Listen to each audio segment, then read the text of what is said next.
Is Apple going to cancel the iPhone? Is Tim Cook gonna step down as Apple's CEO? Is Apple really the best tech company out there, or is Android about to finally win? Let me tell you the not-so-secret story of how Steve Jobs predicted Apple might fail, and how Tim Cook might actually be making that happen right now. Meanwhile, note that Apple just hit the $3 trillion mark in total market cap.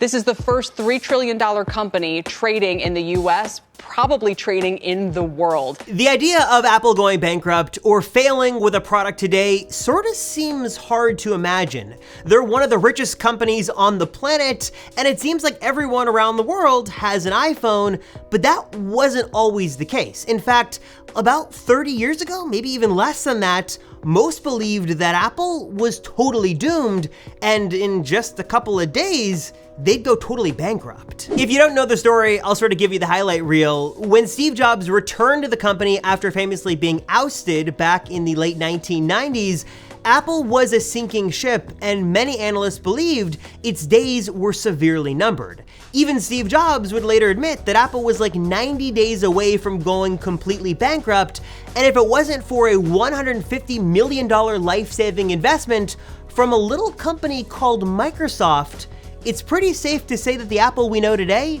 simply wouldn't exist. But when Steve Jobs made his return and was able to sort of regain control and steer the ship away from sort of troubled waters and into a better direction, things, quickly or not so quickly, eventually did start to turn around. He teamed up with a guy you probably know named Johnny Ive. They created some amazing products like the iMac, the iPod, eventually the iPhone, and then the rest of the story sort of writes itself. Apple did a complete 180. It became an incredibly successful company under Steve Jobs, both financially and also culturally. And today, Apple is valued at nearly $3 trillion. That is trillion with a T, and with $55 billion in cash on hand, the company today is a far cry from what they were just like 3 decades ago. Apple is wildly successful, and everything just seems perfect with our favorite fruit company, right? I've talked about it in previous videos on this channel before, but Steve Jobs and Tim Cook run Apple in very different ways.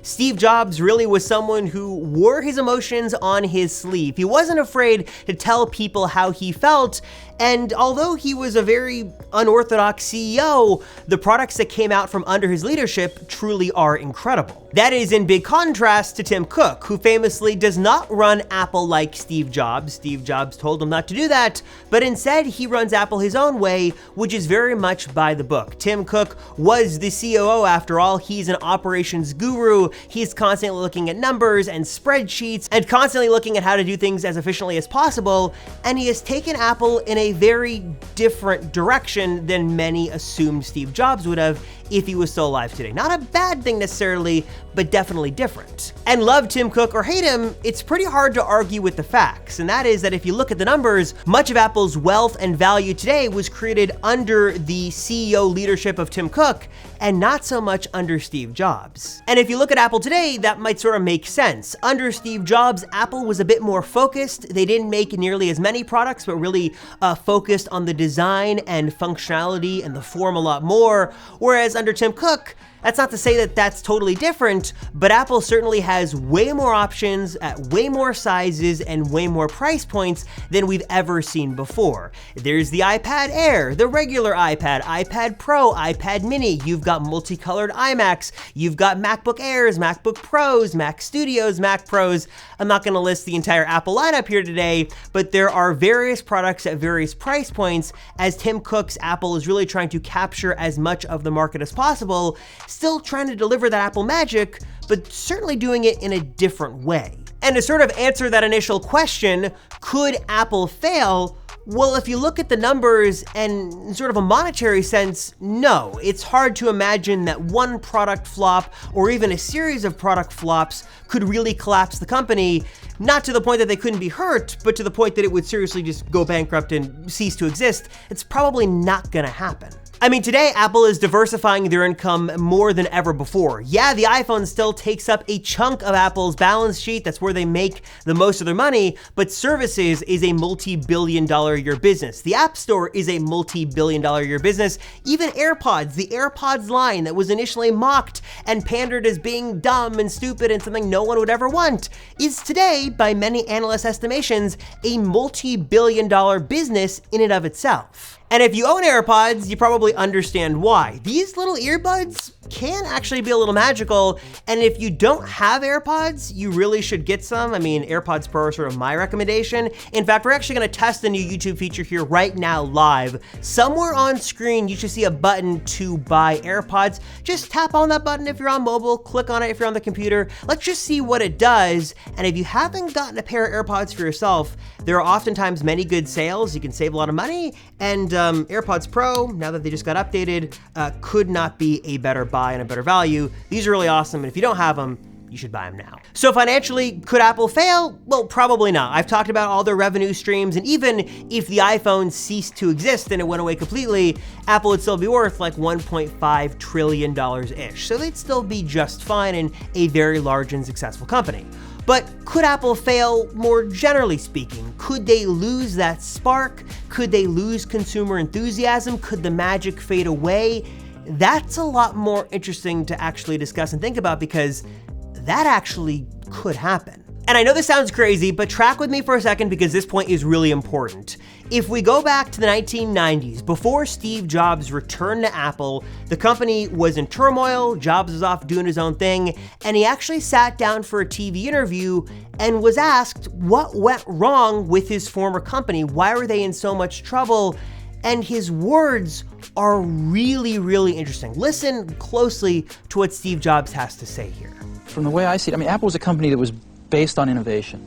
When I left Apple 10 years ago, we were 10 years ahead of anybody else. It took Microsoft 10 years to copy Windows. The problem was that Apple stood still.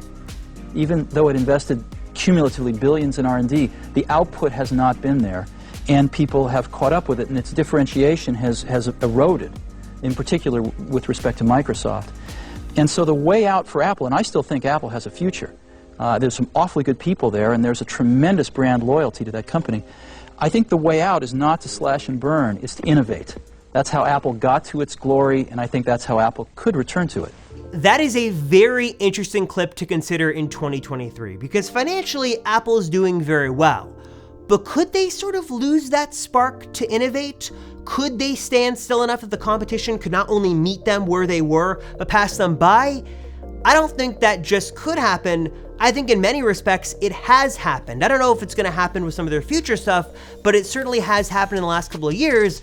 And I'm not looking to be an Apple hater, but if we look back, especially like in 2015 to 2016, 2017, that sort of timeline, there were many areas of the company that it seemed like Tim Cook sort of neglected, and Apple wasn't just having some fierce competition meet them, they were being passed by many competitors who were doing things simply better than Apple was doing at the time. And I think that what we've seen from Tim Cook over the last couple of years has been really a response to these criticisms that Apple is standing still, they're not innovating, they're not doing enough. I think the Apple Silicon transition for the Mac bolstered that line exponentially. Not only are Macs more powerful and versatile than ever before, but they're a better value than they've ever been before. Still not gonna overtake the PC market, but Macs have never been better. There's never been a better time to buy.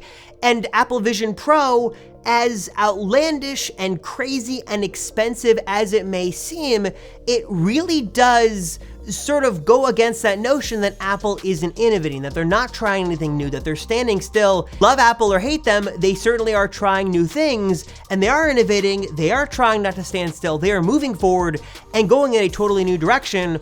Whether it's going to work or not has sort of yet to be proven, but at least they're trying something new, and to that, I've got to give Tim Cook credit. So I'm curious, what are your thoughts on this? Do you think Apple is innovating as much as they should be? Do you think there's a time that Apple could fail, whether it be financially or culturally, or just not having exciting products? Do you think that the competition with Android, Google, Samsung has already passed Apple by? Even Microsoft can't count them out either. Let me know down below in the comments your thoughts on this. As always, I appreciate you guys watching. Thank you so much. I am Robert Rosenfeld from the Apple Circle, and I'll see you all in the next one.